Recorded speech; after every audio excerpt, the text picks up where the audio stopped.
Hey there, welcome back. Today I am planting up some asparagus seed, but first I need to kind of process some of the seed that I have, and I thought I would just go ahead and show you how I do that.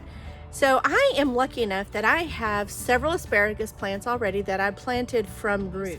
And whew, it's hot in here in the greenhouse. It's cold out, just right on the other side of that door, like 1 foot over, huge difference. But I'm lucky enough that I have a female plant. So the female plant puts off these little berries, and if I could find a picture, I will post that picture up.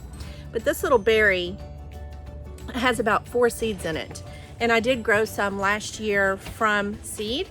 And so I'm gonna do that again, and I just thought I'd show you how I do that. Okay, here we go. Okay, so let me just tell you when I pick these berries.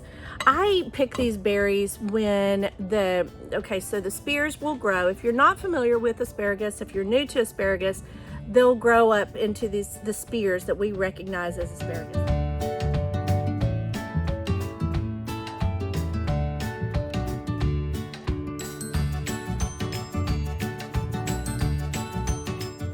They grow up to be these just beautiful ferny ferns, asparagus ferns.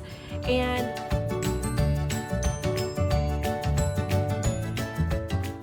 sometime after they have started to dry out, when they start to dry out, then you know that that seed in there has had plenty of time to develop. I did a video several years ago on collecting seed.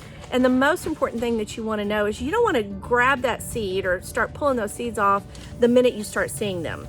You want to pull those seeds off after they've had time to mature, go through its whole life cycle. And then that way that seed has more of a chance to be viable seed.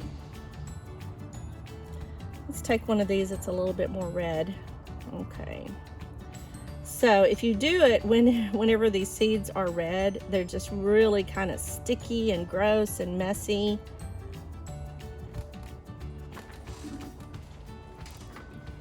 There they are. Whoops, there's one. There's 2. I have found that on average there's usually about 4 in there. But since I have so many seeds, I'm not really going to worry about trying to get every single little seed out of there. Let's take one that's a little bit less red. There's 1, there's 2, there's 3 seeds right there.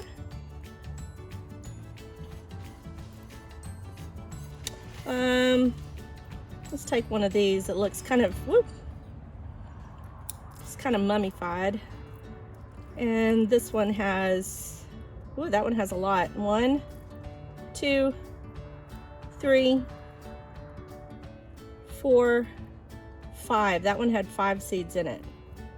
So yeah, about an average of 4 seeds per berry. And so that's what I am doing today. Let's see. So now I have some asparagus seed right there. So that's what I'm doing today.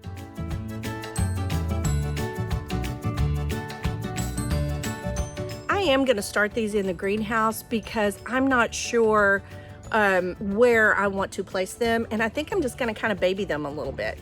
I think that, you know, a plant in general is safer in the ground, but I'm not really sure where I want to put them yet.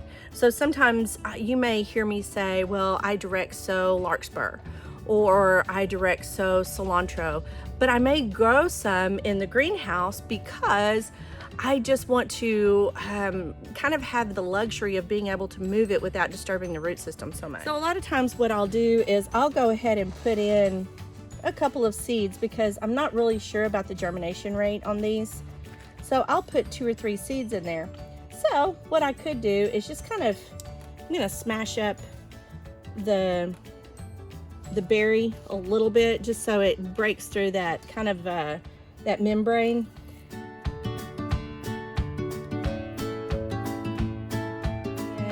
Just kind of perforate it, just kind of tear it open a little bit.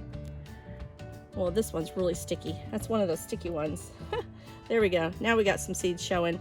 But and then I can just plant those in there. But I have plenty of seed. I don't know that I'm gonna really need this many asparagus plants, but it really would save me a lot of time if I just kind of break open that pod and then put it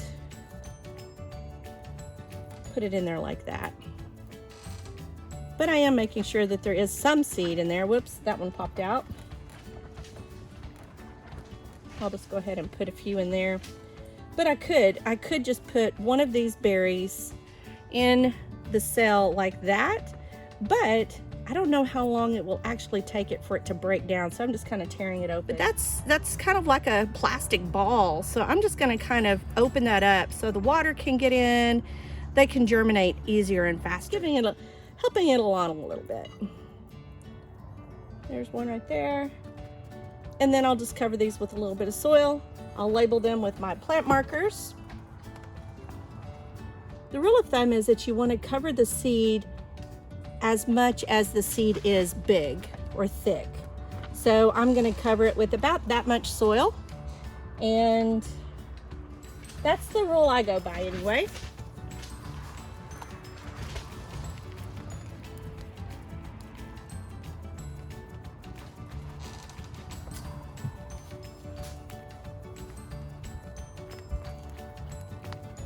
I just want to make sure that seed doesn't get covered with any kind of big leaf or a rock or anything that's going to hide the seed from the water and the sunlight.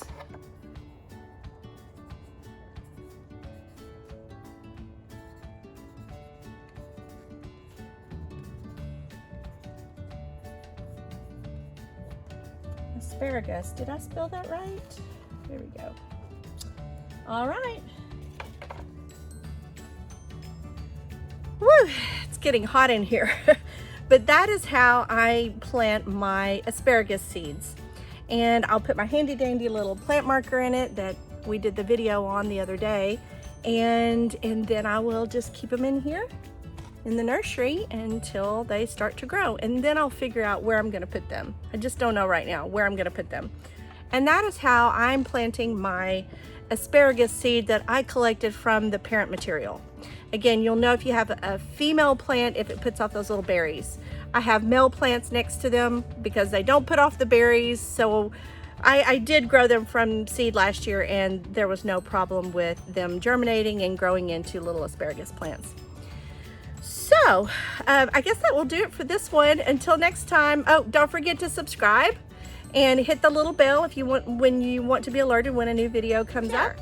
Okay, talk to you later. Bye for now. Was it too hot in there? Was it too hot in there? You don't want to be in there, huh? Yeah, no. It's too hot in there. You're the smart one. Yes, you are. Yes, you are. So this is how I... this is how I like, kind of like that. That looks kind of like a... That looks like a... oh, what do you call that? Is that all?